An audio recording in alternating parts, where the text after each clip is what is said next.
우리는 살다 보면은 어려운 일을 당할 때 주변에 이런저런 사람을 만납니다. 먼저는 위로해주고 도와주는 사람입니다. 또 다른 사람들은 겉으로는 도와주는 척, 위로해주는 척 하지만 속으로는 고소해하는 사람도 있습니다. 세 번째는 안 그래도 되는데 오히려 괴로움을 더하는 사람이 있습니다. 오늘 주인공 시므이는 세 번째 사람에 해당됩니다. 이 시므이라는 사람은 강단에서 잘 이야기하진 않습니다. 이 사람은 다윗의 이야기 맨 마지막쯤에 나오는 사람입니다. 다윗의 인생을 들여다보면 다윗은 도망자로 있었던 때가 참 많았는데, 첫 번째로는 사울 왕의 시기로 인해서 목숨 걸고 도망다니던 시기가 있었습니다. 그때 다윗은 젊은 사람이었습니다. 왕으로 기름 부음을 받았지만 정작 다윗은 왕도 아니었고 그냥 도망자 신세였습니다. 그런데 나중에 다윗이 왕이 되고 밧세바 사건을 범한 이후로 다윗은 내리막길을 갑니다. 아들 압살롬이 반역을 합니다. 여러분, 가까운 사람이 배신하는 것이 가장 뼈아픈 일이죠. 믿는 도끼에 발등을 찍힌 상황이었습니다. 너무 힘이 들었습니다. 낙심해서 마치 마음이 철썩 내려앉은 것 같은 그런 상황이었습니다. 이때 다윗은 나이도 많았습니다. 그런데 배신, 누구의 배신이에요? 사랑하는 아들의 배신이라는 상황 가운데서 쫓겨나서 이 도망하는 길은 아주 몹시 힘든 일이고 비참한 상황이었을 것입니다. 그때 불난집에 부채질하는 사람이 있었으니 그 사람의 이름이 누굴까요? 오늘 주인공 시므이입니다. 옆에 분에게 한번 인사 나눠봅시다. 부채질하지 맙시다. 네, 장로님이 부채질 방금 하셨어요. 네, 우리는 좋은 사람이 되어야 합니다. 불난집에 부채질하는 사람, 곤란한 사람을 도와주기는커녕 더 곤란하게 만들고 화난 사람을 더 화나게 만들어서는 안 됩니다. 그런데 시므이는 속상하게 만드는 그 말을 했습니다. 그는 따라오면서 다윗을 저주하고 다윗 왕과 그의 신하들에게 돌을 던집니다. 여러분, 이쁜 사람에게 돌 던지겠습니까? 다윗이 싫다는 것입니다. 그리고 돌을 던지는 것은 율법에 의하면은 이스라엘의 처벌 방식이었습니다. 저주하고 돌을 던지는 것. 다윗이 시므이에게 저주받을 만한 나쁜 짓을 했을까요? 왜 그런데 시므이는 이렇게 저주하고 돌을 던졌을까요? 여러분이 아까 읽어보셨겠지만 추측해 볼 수 있습니다. 먼저 시므이가 누구인지 살펴봐야 합니다. 시므이는 사울의 친족이었습니다. 사울은 죽었습니다. 사울의 가족들도 죽었습니다. 시므이는 이것에 대해서 불만이 많았습니다.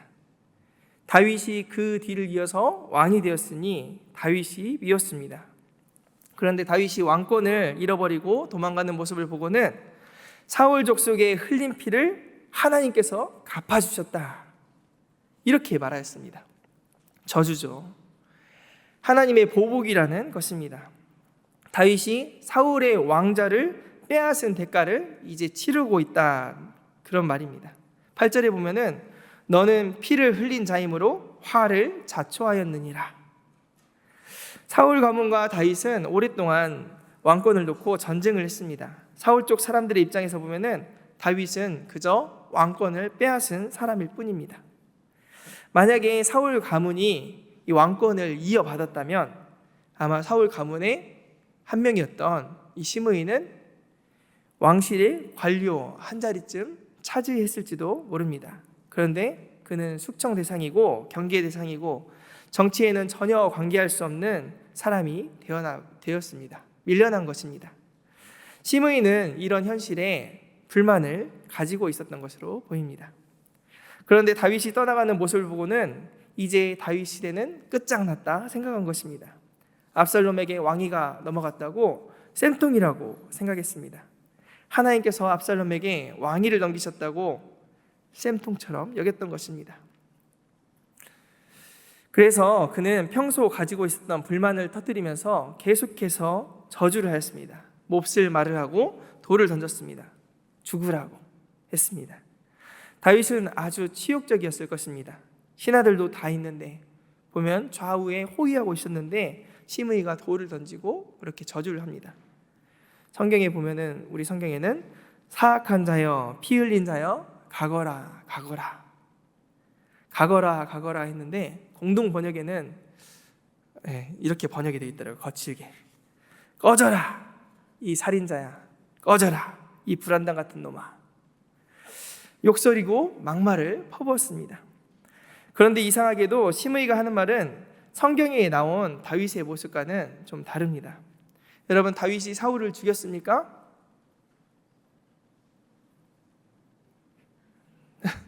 보니까 대답을 안 하시는 거니까 모르시는 것 같아요. 다윗이 사울 안 죽였습니다. 요나단은요? 안 죽였습니다. 누구보다도 다윗은 그들의 죽음을 슬퍼했습니다. 다윗은 그들의 죽음과 무관하였습니다. 심지어 다윗은 사울을 죽일 기회가 몇 번 있었습니까? 네, 2번이나 있었습니다. 그런데 죽였습니까? 기회가 있었는데도 하나님께서 기름 부으신 자라면서 사울 왕을 해치지 않았습니다. 사울이 왕위를 빼앗긴 이유를 성경에서 뭐라고 합니까? 사울의 범죄로 인하여 하나님께서 왕위를 빼앗으셨습니다. 누가요? 하나님께서 뺏으셨습니다. 그리고 그 왕위를 다윗에게 넘기셨습니다. 그런데 시므이는 착각도 단단히 하고 있었던 것입니다. 시므이가 퍼부은 말은 사실도 아니고 본인의 주관적인 해석이었고 자신의 정치적 견해였습니다.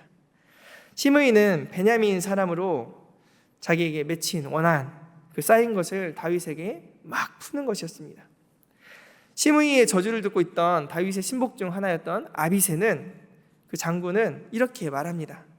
이 죽은 개가 어찌 내 주 왕을 저주하리이까? 청하건대 내가 건너가서 그의 머리를 베게 하소서. 죽여버리겠다는 것이죠. 그러자 다윗이 말합니다.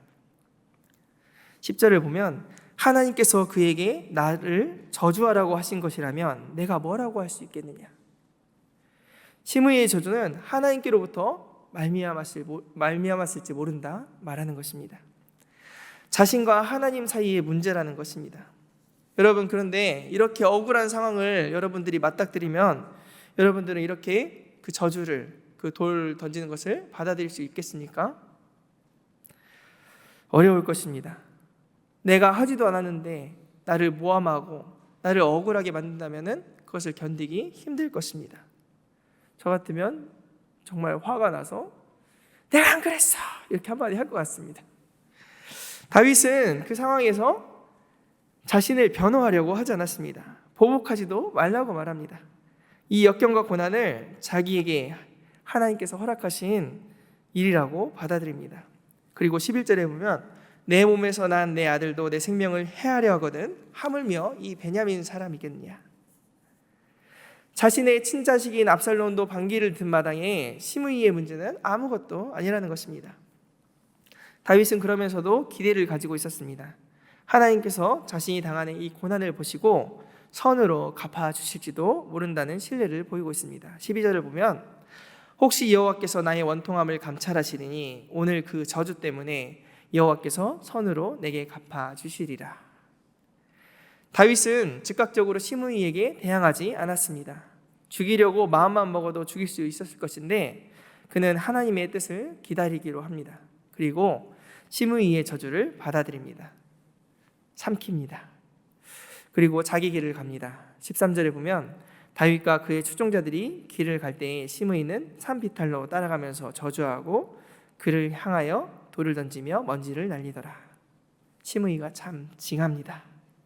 시므이는 따라오면서 계속 저주합니다. 돌 던집니다. 다윗은 묵묵히 참고 견디며 계속 갈 길을 갑니다. 여기까지 오늘 본문입니다. 그런데 그 다음에 어떻게 되었을까요? 그 후에 압살롬에게 왕권을 빼앗기고 도망가던 다윗은 피하고 싶었던 전쟁을 치르게 됩니다. 압살롬 아들과의 전쟁을 치르게 됩니다. 그때 다윗은 군 지휘관들을 다 모아놓고 명령을 내립니다. 압살롬과 싸우기는 싸우는데 젊은 압살롬을 너그러이 대우해달라고 요청을 합니다. 무슨 말입니까? 목숨만을 살려주라는 것입니다. 전쟁에 이기고 지는 것은 다윗에게 중요한 것이 아니라 압살롬의 생명이 소중했던 것입니다. 어떻게 됐을까요? 압살롬이 다윗의 부하들과 마주하게 됩니다. 그런데 압살롬의 머리칼이 문제가 됩니다. 압살롬의 머리칼은 아주 빼어나고 아름답죠. 그런데 압살롬이 노새를 탔는데 압살롬이 큰 상수리 나무 아래를 지나가는데 압살롬의 풍성한 머리가 나무에 걸리게 됩니다. 그는 나무에 걸리고 노새는 아래로 빠져나가고 대롱대롱 압살롬이 매달려 있습니다. 이것을 보고 군인 한 사람이 군대 장관이었던 요압에게 가서 말합니다. 뭐라고 말합니까? 압살롬이 나무에 매달려 있습니다. 이제 남은 일은 무엇입니까? 압살롬을 상수리 나무 아래에 떨어지게 해서 생포하면 되는 것이었습니다. 그런데 요압은 생포할 마음이 없었습니다. 누구 때문에 이 전쟁을 하는데, 속된 말로 누구 때문에 개고생을 하는데 하면서 창 3개를 가지고 가서 압살롬의 심장을 꿰뚫어 죽여버립니다. 그리고 자신의 부하들에게 10명이나 되는 부하들에게 압살롬을 밟으라고 쳐 죽이라고 말합니다. 다윗 왕이 그렇게 신신당부하며 죽이지만 말아달라고 부탁을 했는데 요압은 전혀 개의치 않고 왕의 아들을 죽여버립니다. 이렇게 해서 압살롬의 죽음으로 전쟁은 끝나고 다윗은 다시 왕으로 복귀하게 됩니다. 전세가 완전히 역전되었습니다. 19장에 보면은 다윗 왕이 돌아오는데 그때 유다 사람들이 왕을 맞이하러 나왔다고 합니다. 유다 사람들은 다윗 왕을 지지하는 세력이었을 것입니다. 유다 족속 중에 다윗이 나왔으니까. 그런데 유다 사람들과 함께 나온 사람이 있었습니다. 급하게 막 뛰어나온 사람이 있었는데 그 사람이 누굴까요? 주인공 시므이입니다. 아까 압살롬에게 도망가던 다윗을 향하여서 피 흘린 자여, 비루한 자여, 가치 없는 자여, 꼴 좋다고 비웃으면서 조롱하면서 돌을 던졌던 이 시므이가 다윗을 향하여 이제는 넙죽 엎드려서 내 주여, 내 주 왕이여 하면서 납작 엎드립니다. 시므이는 혼자 나온 것이 아니라 베냐민 지파 사람들 1000명을 데리고 나옵니다. 그리고 자신을 향하여 저는 왕의 종입니다 라고 말합니다. 어떻게 이렇게 태세 전환이 빠를까요? 이런 사람을 뭐라고 할까요? 오늘 제목입니다. 기회주의자라고 합니다. 기회주의자란 자신의 이익을 위해서 상황에 따라 태도를 바꾸거나 원칙 없이 행동하는 사람을 말합니다. 도덕적인 기준보다는 자신이 유리한 쪽을 택하고 충성심이나 신뢰를 저버리는 모습을 보이는 것이 기회주의자의 특징입니다. 시므이는 도망자였던 다윗에게는 그렇게 저주하다가 다시 왕이 되어 돌아오니까 곧바로 태도를 바꾸면서 용서를 구합니다. 왕이시여, 죽을 죄를 졌습니다. 목숨만은 살려주십시오. 예루살렘으로 떠나던 날에 제가 저지른 죄를 기억하지 마시고, 제가 그 죄를 잘 알고 있는데 왕은 기억하지 마옵소서. 자기 잘못한 것을 알고 있기 때문에 자신이 죽게 생겼으니까 이렇게 달려와서 엎드린 것입니다. 시므이는 180도 이렇게 바뀌었습니다. 진심입니까? 모릅니다. 그런데 자신의 태도를 완전히 바꿨습니다. 왜 그렇습니까? 회개했을까요? 그는 자신의 생명을 보호하고자 태도를 바꾼 것이지 마음을 회개한 것은 아니었습니다. 그는 기회주의자입니다. 그러자 아비새가 또 등장합니다. 이 시므이가 여호와의 기름 부으신 자를 저주하였으니 죽어야 하는 것 아닙니까?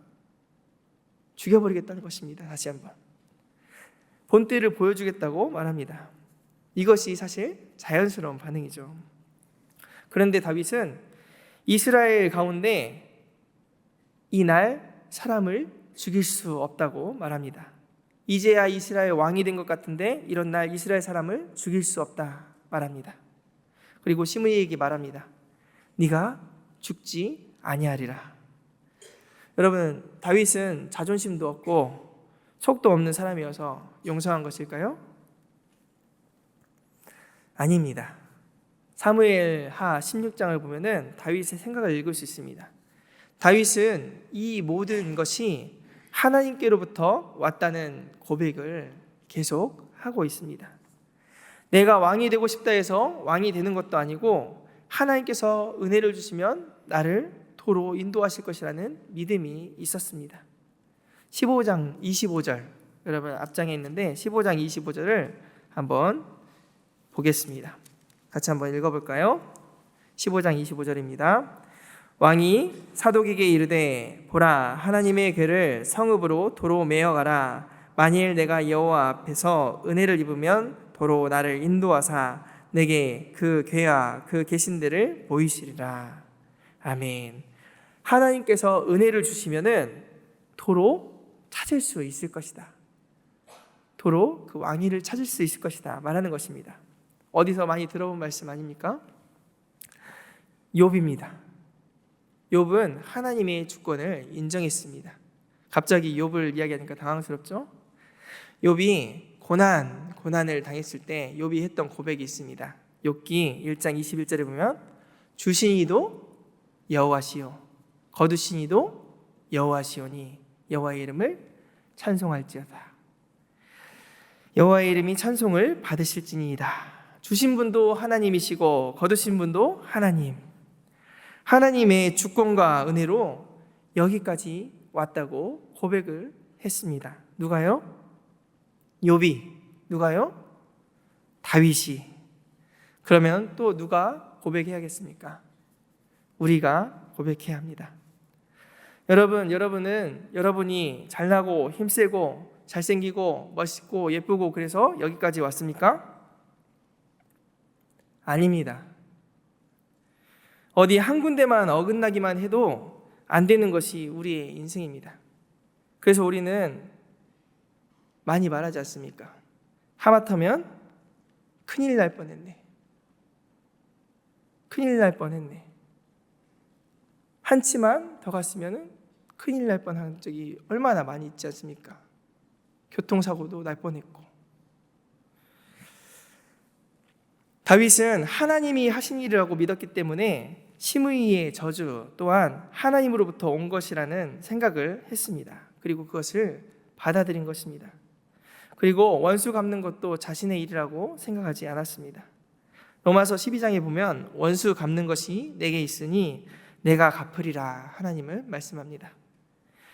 내 인생 마치 내가 책임질 것처럼 살지 말라는 것입니다. 우리의 삶의 주인은 누구입니까? 우리는 우리 인생을 온전히 책임지려는 무거운 짐을 가지고 있습니다. 그래서 자주 불안해하고 염려합니다. 하지만 우리 인생을 책임지시는 분은 따로 있습니다. 마태복음에 보면은 들의 백합화를 보라, 공중에 나는 새도, 책임을 지시는 분이 있다고 합니다. 누구입니까? 하나님께서 입히시고 하나님께서 먹이시거늘 하물며 너희일까 보냐 믿음이 작은 자들아. 우리는 우리의 인생을 다윗처럼 맡겨야 합니다. 다윗은 하나님께 맡기고 하나님께서 선하게 은혜를 주신다면 해결해 주실 것이라고 믿고 기다렸습니다. 우리도 마찬가지입니다. 우리의 인생을 하나님께 맡길 때 하나님께서는 우리를 책임지십니다. 우리 능력 밖의 일을 걱정할 필요가 없습니다. 하나님을 의지해야 합니다. 그래서 다윗은 시므이를 살려보냅니다. 시므이 네가 죽지 아니하리라 맹세합니다. 생명을 보존해 줍니다. 역사에 만약은 없지만 만약에 다윗이 왕권을 다시 찾고 시므이 그 꼴보기 싫은 그 사람을 용서하지 않고 목숨을 빼앗았다면 어땠을까요? 여봐라 시므이와 함께 3대를 멸하라. 이러면 얼마나 속이 시원할까요? 그런데 시므이는 어느 지파 사람이었습니까? 베냐민 지파. 만약에 다윗이 시므이를 죽였다면 베냐민 지파가 좋아할까요? 그렇다면 다윗은 온 이스라엘의 마음을 얻지는 못했을 것입니다. 그러면 시므이는 어떻게 되었을까요? 그 후로 행복하게 잘 살았습니다. 이러면 좋겠지만 말로가 좋지 못했습니다. 용서를 받았지만 그의 죄가 완전히 사라진 것은 아니었습니다. 다윗은 죽기 전에 솔로몬에게 유언을 하는데 시므이에 대한 이야기를 합니다. 뭐라고 하냐면 그를 무죄한 자로 여기지 말지어다. 무슨 말입니까? 시므이를 주의하라는 말입니다. 다윗은 얼마든지 시므이를 처단할 수 있었습니다. 왕이니까. 그런데 놔둡니다. 하지만 시므이는 사울과 같은 베냐민 지파였고 다윗에게 반기를 들었던 자입니다. 시므이는 또 기회주의자였기 때문에 언제든지 솔로몬에게 반기를 들 수 있는 그런 요주의 인물, 정치적인 인물이었습니다. 그래서 솔로몬에게 지혜 있게 시므이를 대하라고 말합니다. 그래서 솔로몬은 시므이에게 지혜 있게 말합니다. 뭐라고 하냐면 예루살렘을 떠나지 말고 여기서 집을 짓고 살아라. 나가지 말아라. 예루살렘을 만약에 벗어나면 너는 죽임을 당할 것이다. 가택연금 같은 거죠. 그러자 시므이는 알겠다고, 그 말이 참 좋은 말인 것 같다고 이렇게 대답을 합니다. 시므이는 사실 사울의 친족이었고 베냐민 지파를 규합할 수 있는 사람이었습니다. 아까도 1000명이나 데리고 나오지 않습니까? 반란을 충분히 일으킬 수 있는 사람이었습니다. 그래서 예루살렘 안에 머물러 살려고 한 것입니다. 예루살렘 안에 있으면 일거수일투족을 감시할 수 있었고 예루살렘 안에서 통제가 가능했기 때문에 시므이는 예루살렘 안에만 머물기만 하면 목숨을 유지할 수 있었습니다. 조용히 생을 마무리할 수 있었습니다. 그런데 3년 후에 일이 벌어지고 맙니다. 시므이의 종 중에 2명이 블레셋 땅 가드로 도망을 갑니다. 그 종들은 시므이가 예루살렘에서 못 나온다는 사실을 알았던 모양입니다. 그래서 도망을 멀리 가버린 것이죠. 그런데 자신의 재산인 종들이 도망갔다는 소식을 듣고 예루살렘을 벗어나 가드까지 가버립니다. 종을 잡아놓고 다시 예루살렘으로 돌아옵니다. 여러분, 시므이가 예루살렘을 떠나지 말라는 솔로몬의 말을 가벼이 여겼습니까? 무겁게 여겼습니까? 가볍게 여겼습니다. 만약에 그 말을 깊이 생각했다면 가더라도 안 간 것처럼 몰래 변장을 하고 몰래 빠져나갔거나 아니면 자신의 다른 종들을 시켜서 그 종들을 잡아다가 죽지 않을 만큼만 때리라고 이렇게 했을 것 같은데 그는 그 솔로몬의 이야기를 잊어버린 것처럼 자연스럽게 나갔다가 다시 돌아옵니다. 가벼이 여기고 재산을 지키려다가 목숨을 걸었던 것입니다. 시므이는 솔로몬에 의해 이 명령을 어겼다는 이유로 처벌을 받습니다. 비참한 말로를 맞이하게 됩니다. 솔로몬은 그런데 이렇게 말합니다. 내가 내 마음으로 아는 모든 악, 도대체 무슨 악이었을까요? 다윗을 저주했던 것, 곧 내 아버지에게 행한 바를 내가 스스로 안하니 여호와께서 내 악을 내 머리로 돌려보내시리라. 이렇게 말하면서 처단합니다. 하나님은 속지 않으십니다. 상황에 따라 변하고 자신의 이익에 따라 태도를 바꾸었던 기회주의자 시므이는 자기 마음대로 살다가 하나님의 심판을 받았습니다. 하나님은 우리의 진짜 마음을 아십니다. 하나님이 우리를 아신다는 것은 때로는 좋은 뜻으로 여겨지기도 하지만 정말 아신다는 것은 사실 무서운 말입니다. 여러분, 기회주의의 반대말이 무엇일까요? 신실함, 한결같음, 상황에 따라 바뀌는 것이 아니라 신실하게 살아가는 것일 것입니다. 말씀을 들으면서 시므이 같은 사람이 1명, 2명 생각나는 사람이 있을지 모릅니다. 그런데 정말 중요한 것은 우리 가운데 이 시므이처럼 기회주의적인 모습은 없는지 우리 자신을 살펴봐야 합니다.